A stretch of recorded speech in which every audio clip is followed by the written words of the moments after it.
வணக்கம். இது people English series. இந்த வீடியோல நம்ம பார்க்க போறது கெட் டு பி அப்படின்ற ஃப்ரேஸ் வச்சு வர 2 ஸ்ட்ரக்சர்ஸ். இந்த 2 ஸ்ட்ரக்சருமே உங்களுக்கு ஸ்போக்கனுக்கு ரொம்ப யூஸ்ஃபுல்லா இருக்கும். லாங் சென்டென்சஸ நீங்க ஈஸியா ஃப்ரேம் பண்ணலாம். பொதுவா பார்த்தீங்களானா, இந்த கெட்ட நம்ம நெறைய அர்த்தங்கள்ல யூஸ் பண்ணுவோம். கெட் டு அப்படின்ற ஃப்ரேஸுக்கும் நெறைய அர்த்தங்கள் இருக்கு. இதுல இந்த கெட் அதோடைய ஒரு பேசிக்கான அர்த்தம் என்ன அப்படின்னா, அத வந்து நம்ம பிகம் மாதிரி யூஸ் பண்ணுவோம். பிகம் பார்த்தீங்களானா, கொஞ்சம் ஃபார்மல் 1. 2வது விஷயம், பொதுவா இந்த பிகம் அப்படின்னு சொல்றப்ப, ஒருவர் இன்னொன்னா அப்படி மாறுறது இல்லையா? இப்போ ஒருத்தர் டாக்டர் ஆனார் அப்படின்னா, ஹி பிகேம் அ டாக்டர் அப்படின்னு நம்ம சொல்றோம் இல்லையா? ஸோ பிகம்ம யூஸ் பண்றப்ப அந்த ஃபைனல் அவங்க ஃபைனலா என்ன ஆனாங்க? அத தான் அந்த பிகம் வந்து இண்டிகேட் பண்ணும். பட் நம்ம இந்த பிகம்க்கு பதிலா கெட்ட யூஸ் பண்றப்போ, அவங்க படிப்படியாக ஒருத்தர் ஒரு நிலையை அடைந்தார். அந்த மாதிரி ஒரு அர்த்தத்த, ஒரு கிராஜுவல் சேஞ்சஸ் அப்படின்றத இந்த கெட் குடுக்கும். அதனாலேயே கெட் வந்து ரொம்ப காமன் ஸ்போக்கன்ல. ஸோ பிகம் மாதிரி நம்ம வந்து கெட்ட யூஸ் பண்ணுவோம். நெறைய இடங்கள்ல நீங்க அதுக்கு பதிலா பிகம்ம போட்டா அந்த சென்டென்ஸ் கரெக்ட்டா தான் இருக்கும். பட் கெட் போடுறப்ப அது இன்னுமே மீனிங்ஃபுல்லா இருக்கும். அதுதான் விஷயம். ஸோ அந்த மாதிரி பிகம் மாதிரி ஒரு அர்த்தத்துல தான் இந்த கெட் டூ பிய நம்ம இந்த இடத்துல யூஸ் பண்ண போறோம். ஸோ ஒருவர் இல்லன்னா ஒரு பொருள் படிப்படியா வேறு ஒரு நிலையை அடையிறது. இப்போ ஒரு நபர் அப்படின்னு வச்சுக்கிறப்போ, நல்ல ஒரு பொறுப்புள்ள பெரிய பதவியில வாழ்க்கையில ஒரு நிலையை அடைகிறது. ஸோ இந்த மாரி இதெல்லாம் வந்து ஒரு பேசிக்கான மீனிங் கெட் டூ பிக்கு. இப்ப நம்ம 2 ஸ்ட்ரக்சர்ஸ் சொன்னோம் இல்லையா? அதுல ஒரு ஸ்ட்ரக்சர் என்ன மாரி அர்த்தத்துல நம்ம யூஸ் பண்ண போறோம் அப்டின்னா, இப்ப சொன்னோம் இல்லையா? "நீ எப்படி இப்படி ஆன?" அப்படின்னு நம்ம சொல்லுவோம். அதாவது படிப்படியா ஒருத்தவங்க வேற ஒரு நிலையை அடையறதுன்னு சொன்னோம். "நீ எப்படி இவ்ளோ ஃபேமஸ் ஆன? நீ எப்ப இப்படி இவ்ளோ உயரமான? நீ எப்போ இப்படி பாஸ் ஆன?" இந்த மாரி சொல்றதுக்கு. இன்னொன்னு நெகட்டிவா, "நீ எப்படி இப்படி இரக்கமில்லாம ஆன? நீ எப்போ இப்படி செல்ஃபிஷ்ஷா ஆன?" இந்த மாரி சொல்றதுக்கு. இந்த மாதிரி சொல்றதுக்கு ஒரு ஸ்ட்ரக்சர் யூஸ் பண்ண போறோம். இப்ப 2வது ஸ்ட்ரக்சர் என்ன அப்டின்னா, நாம சொன்ன மாதிரி அ சில சமயங்கள்ல வந்து இப்ப அம்மாலாம் இருக்காங்கன்னு வச்சுக்கோங்களேன்.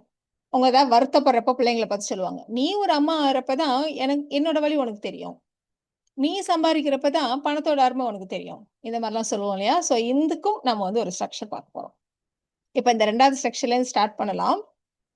இந்த மாதிரி சொல்றதுக்கு நாம "you will only understand" plus noun when you get to be noun. எவ்வளோ ஈஸி பாருங்களேன் இந்த ஸ்ட்ரக்சர். இதுல நீங்க பண்றதுக்கு ஒண்ணுமே வேலையே இல்ல. இங்க ஒரு நவுன், இங்க ஒரு நவுன். சென்டென்ஸ்க்கு ஏத்த மாரி போட்டீங்களான்னா, you will get a complete sentence. அவ்வளோதான். பட் இதுலயே நம்ம வந்து கெட் டூ பி இல்லாம கெட் டூ வச்சும் ஒண்ணு சொல்லிடலாம். ஏன்னா, இதுக்காக நம்ம தனியா வீடியோ போட வேண்டாம். "நீ இப்படி ஆகும்போது தான் இது உனக்கு புரியும்" அப்படின்னா இந்த ஸ்ட்ரக்சர். "நீ இத செய்யும்போது தான் உனக்கு புரியும்" அப்படின்னா இந்த ஸ்ட்ரக்சர்.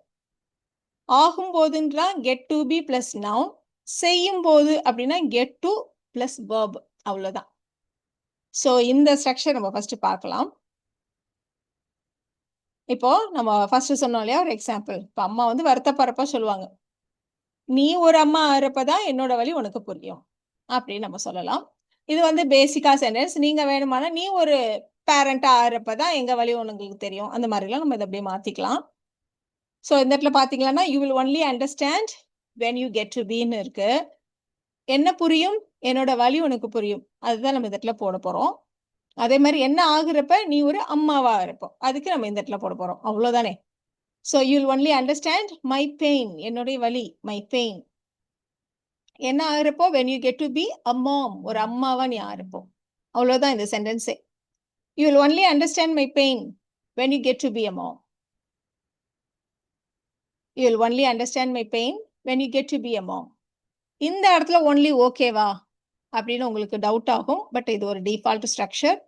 இத நீங்க அப்படியே யூஸ் பண்ணலாம். இப்ப அடுத்த எக்ஸாம்பிள் பாருங்களேன். "நீ என்னோட ஏஜ அடையிறப்ப தான் உனக்கு ஹெல்த்தோடைய மதிப்பு புரியும். இப்ப நீ சின்ன பிள்ளை இல்லையா? சும்மா ஜங்க் ஃபுட்டு சாப்பிடுறது, இஷ்டத்துக்கு என்ன வேணா பண்ணலாம்." அப்படிலாம் நீ நெனப்ப.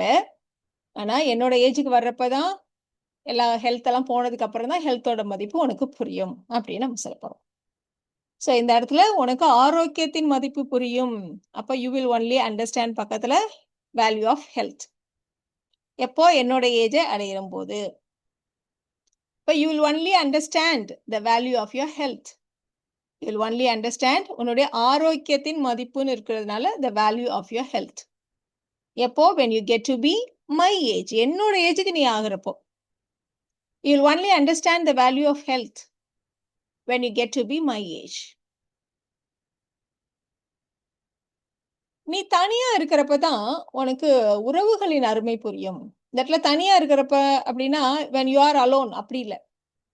நீ வந்து வாழ்க்கையில ஒவ்வொருத்தரா வேண்டாம், வேண்டான்னு ஒதுக்கி, ஒதுக்கி நீயே அப்படியே தனிமையா ஆயிடுவ. லோன்லியா ஆயிடுவ பாத்தியா? அப்ப நம்ம என்ன சொல்றோம்? Gradual changes. எல்லாரும் இவங்க வேண்டாம், அவங்க வேணான்னு ஒதுங்கி, ஒதுங்கி தனியாகிறது. அதனால தான் when you get to be அப்படின்னு நம்ம சொல்றோம்.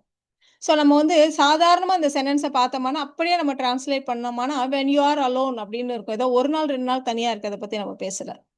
ஸோ வாழ்க்கையில அந்த தனிமைங்கிற அந்த நிலைமைக்கு போறப்போ, அப்படி நம்ம மீன் பண்றோம். ஸோ அந்த ஒரு டீடைல்டு அந்த ஒரு டீப்பான அந்த மீனிங்க தான் இந்த கெட் டு பி இங்க குடுக்குது. So you'll only understand the value of relationships, உறவுகள். எப்போ? when you get to be lonely. You'll only understand the value of relationships when you get to be lonely. நீ சம்பாதிக்கிறப்ப தான், இந்த இடத்துல பார்த்தீங்களான்னா, இவ்ளோ நேரம் நீ தனியா இருக்கிறப்ப தான், நீ வந்து ஒரு அம்மாவா ஆகுறப்ப தான் நம்ம சொன்னோம். இப்ப நம்ம வந்து வெர்ப் பத்தி பேசப் போறோம். அதாவது ஒரு வேலை செய்றது, ஒரு ஆக்ஷன பண்றப்ப தான், நீ இந்த ஆக்ஷன பண்றப்ப தான் அப்படின்னு நம்ம சொல்றப்ப தான் நம்ம when you get to be இல்லாம அதுக்கு பதிலா வெர்ப் போடுறோம். when you get to plus verb இந்த ஸ்ட்ரக்சரையும் சேர்த்து இப்பவே பார்த்துடலாம். ஸோ நீ சம்பாதிக்கிறப்ப தான், சம்பாதிக்கிறது தான் இந்த இடத்துல வெர்ப். பணத்தோட அருமை புரியும். வேல்யூ ஆஃப் மணி அவ்வளோதான். அப்ப you will only understand the value of money. எப்போ? when you get to earn it yourself. நீயே சம்பாதிக்கிறப்ப தான், நீ சம்பாதிக்கிறப்ப தான். இந்த அழுத்தி சொல்றோம் இல்லையா? அப்போ when you get to earn it yourself. You'll only understand the value of money when you get to earn it yourself. இப்ப அதே மாதிரி தான் நம்ம சொல்லப் போறோம். இப்ப யாராவது நைட் ஷிஃப்ட் ஒர்க் பண்றவங்க சொல்லுவாங்க. நீயும் ஒரு நைட் ஷிஃப்ட் ஒர்க் பண்ணி பார்த்தா தான் அது எவ்ளோ கஷ்டம்னு தெரியும். நீ சும்மா அப்படியே ஈஸியா பேசிடுற. அப்படி சொல்லுவோம் இல்லையா? ஸோ அது எவ்ளோ கஷ்டம்னு புரியும் அப்படின்னு இருக்கு. அதனால you will only understand how tough night shifts are. How tough night shifts are. எப்போ? when you get to do one. இந்த இடத்துல நைட் ஷிஃப்ட்ஸ்ன்னு சொல்லிட்டதுனால இங்க நம்ம சிம்பிளா do one அப்படின்னு மட்டும் சொல்றோம். You'll only understand how tough night shifts are when you get to do one. நீ பண்றப்ப தான் உனக்கு அது நைட் ஷிஃப்ட்ஸ் எவ்ளோ கஷ்டம்னு தெரியும். அப்படி நம்ம சொல்லியிருக்கோம். இப்ப இவ்ளோ நேரம் பார்த்தோம் இல்லையா? you will only understand when you get to be, when you get to do இந்த ஸ்ட்ரக்சர் சொன்னோம் இல்லையா? இப்போ சின்ன சேஞ்சஸ் பண்ணி வேற ஒரு structure when you get to be வச்சே சொல்லப் போறோம். இந்த ஸ்ட்ரக்சர் எப்படி இருக்கும் அப்படின்னா, when you get to be something, நீ வந்து இப்படி ஆகுறப்போ நீ இத பண்ணலாம், இப்படி நடக்கும், இந்த மாதிரி சொல்றதுக்கு நாம பார்க்க போறோம்.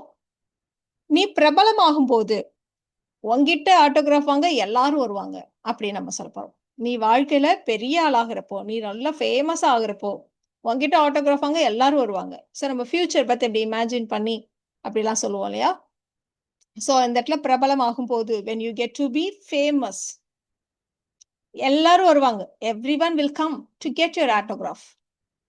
when you get to be famous, everyone will come to get your autograph. இப்ப இந்த எக்ஸாம்பிள் கூட பாருங்க. நீ பணக்காரன் ஆகும்போது நீ உலகம் பூரா டிராவல் பண்ணலாம். இப்ப அப்பா கிட்ட ஒரு பையன், "அப்பா இந்த லீவுக்கு நம்ம சிங்கப்பூர் போலாமா? நம்ம இந்த கண்ட்ரிக்கு போலாமா?" அப்படி கேட்பான். அப்பா சொல்லுவாரு, "இங்க பாருப்பா, நீ நெறைய சம்பாதிக்கிறப்போ, நீ பணக்காரன் ஆகுறப்போ நீ உலகம் பூரா போலாம். ஆனா அப்பா கிட்ட இப்ப அவ்வளோ பணம்லாம் இல்ல. உன்ன வேணா ஊட்டிக்கு தான் அழைச்சிட்டு போலாம்." அப்படின்னு சொல்றாரு. ஸோ அப்படிதான் நம்ம சொல்லப் போறோம். ஸோ ரொம்ப லென்த்தியா இருக்கு. இந்த பார்ட்ட நம்ம வந்து இந்த ஸ்ட்ரக்சர பேஸ் பண்ணி ஃப்ரேம் பண்ணலாம்.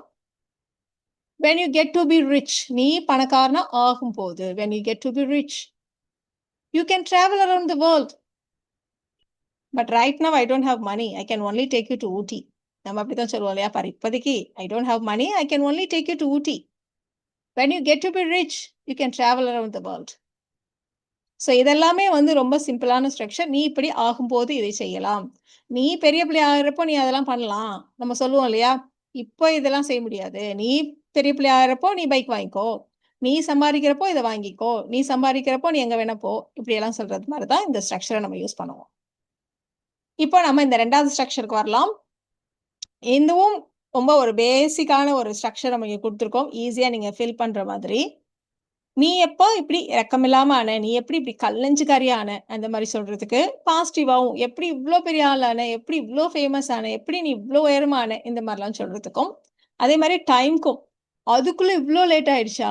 அதுக்குள்ள சண்டே வந்துருச்சா? அதுக்குள்ள மார்னிங் வந்துருச்சா? ஸோ இந்த மாதிரி சொல்றதுக்கும் இந்த ஸ்ட்ரக்சர நம்ம யூஸ் பண்ணுவோம். ஸோ இதுக்கும் நம்ம ஒரு பேசிக்கான ஸ்ட்ரக்சர் இங்க குடுத்துருக்கோம். எப்போ அப்படின்னா வென்ன்னு ஸ்டார்ட் பண்ணுங்க. எப்படி அப்படின்னா ஹவ்வுன்னு ஸ்டார்ட் பண்ணுங்க. இந்த இடத்துல சப்ஜெக்ட். கெட் டூ பி அப்படிங்கிறப்போ, நீ எப்படி இரக்கம் இல்லாம, எவ்வளோ உயரமா, அந்த மாரிலாம் சொல்றா இல்லையா? ஸோ அந்த மாரி அட்ஜெக்டிவ் இல்லன்னா நவுன் இந்த இடத்துல. இப்போ எக்ஸாம்பிள்ஸ் பார்க்குறப்போ அது உங்களுக்கு ரொம்ப சிம்பிளா இருக்கும். நீ எப்போ இவ்ளோ உயரமான? ரொம்ப நாள் கழிச்சு ஒருத்தர பார்க்குறோம். டாலா இருக்காங்க அப்படின்னா, "ஏய் எப்போ இப்படி உயரமான? எப்படி இவ்ளோ உயரமான?" அப்படி நம்ம கேட்க போறோம். ஸோ எப்படின்னு கேட்கிறதா இருந்தா ஹவ்வுன்னு சொல்லுங்க. எப்போனா வென்ன்னு சொல்லுங்க. ஸோ வென் டிட் சப்ஜெக்ட் வந்து நீ இல்லையா? அப்ப when did you get to be இது எல்லாமே அப்படியே டிஃபால்ட். இவ்ளோ உயரமா அப்படின்னு சொல்றதுனால சோ டால் அவ்வளோதான் ஃபில் பண்ணியிருக்கோம். So when did you get to be so tall அப்படின்னு நம்ம சொல்லுவோம். இல்லன்னா எப்படி அப்படின்னு கேட்கறதுனா how did you get to be so tall அப்படியே மாத்திக்கலாம் அந்த கொஸ்டினை நீங்க. இப்ப அதே மாதிரி நீ எப்போ இப்படி சுயநலவதியான இப்போ நெகட்டிவா சொல்றோம். ஸோ எப்போன்றதுனால when did you get to be so selfish? When did you get to be so selfish? இப்ப அதுவே நீ எப்போ இப்படி இரக்கம் இல்லாம ஆன? அதுக்கு வந்து cold hearted அப்படின்னு சொல்லுவாங்க. So when did you get to be so cold hearted? When did you get to be so cold hearted? அப்படி நம்ம சொல்லுவோம்.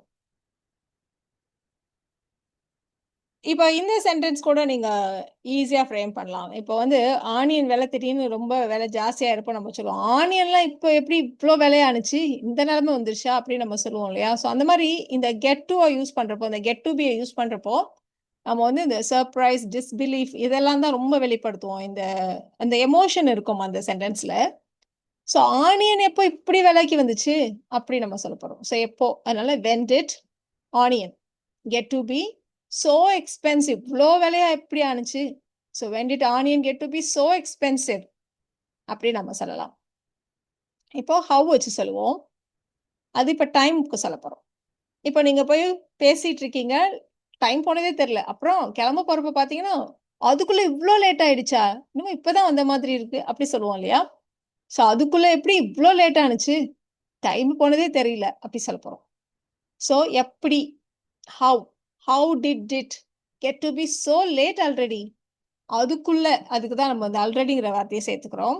ஸோ ஆல்ரெடினா ஏற்கனவே அது மட்டும் அர்த்தம் இல்ல. அதுக்குள்ள அப்படின்னு சொல்றதுக்கும் நம்ம ஆல்ரெடி தான் சொல்லுவோம். So how did it get to be so late already? அப்படி சொல்லுவோம். இப்ப அதே மாதிரி இன்னொன்னு கூட சொல்லலாம். அதுக்குள்ள இவ்ளோ சீக்கிரமா மார்னிங் ஆயிடுச்சா? ஏதாவது எக்ஸாம்க்கு ப்ரிப்பேர் பண்றப்ப தான் டைமோட வேல்யூவே நமக்கு தெரியும் இல்லையா? அப்படியே கடகடன்னு டைம் போற மாதிரி இருக்கும். So how did it get to be morning quickly? எதுக்குள்ள இப்படி காலைல வந்துச்சு? How did it get to be morning quickly? இப்படி நம்ம சொல்லலாம். இப்போ இந்த சென்டென்சஸ நீங்க ட்ரை பண்ணுங்க. இப்ப அதுக்குள்ள ஞாயித்துக்கிழமை வந்துருச்சா? வாரம் போறதே தெரியல. அப்படி சொல்லுவோம். அதே மாரி நீ பாடம் நடத்துறப்ப தான், நீ யாருக்காவது டீச் பண்றப்ப தான், ஒரு கிளாஸ்க்கு முன்னாடி நீ டீச் பண்றப்ப தான், அது எவ்ளோ டென்ஷனானது அப்படின்னு உனக்கு தெரியும். அப்படின்னு சொல்லணும். அடுத்தது நீ பிஸியா இருக்கப்ப தான், நேரத்தோட மதிப்பு உனக்கு புரியும். அப்படின்னு சொல்லணும். ஸோ இந்த சென்டென்சஸ நீங்க ட்ரை பண்ணுங்க. இதுக்கான ஆன்சர்ஸ நாளைக்கு நான் போஸ்ட் பண்றேன். நேத்து நாம பார்த்த சென்டென்சஸ்க்கான ஆன்சர்ஸ் நீங்க செக் பண்ணிக்கலாம். ஸோ இந்த வீடியோல நாம கெட் டூ பி வச்சு வர 2 ஸ்ட்ரக்சர்ஸ் பார்த்தோம். இந்த 2 ஸ்ட்ரக்சரை பேஸ் பண்ணி நீங்களே கூட நெறைய சென்டென்சஸ் ஃப்ரேம் பண்ணலாம். ட்ரை பண்ணி பாருங்க. இந்த வீடியோ உங்களுக்கு யூஸ்ஃபுல்லா இருக்கும்னு நெனைக்கிறேன். Thank you so much.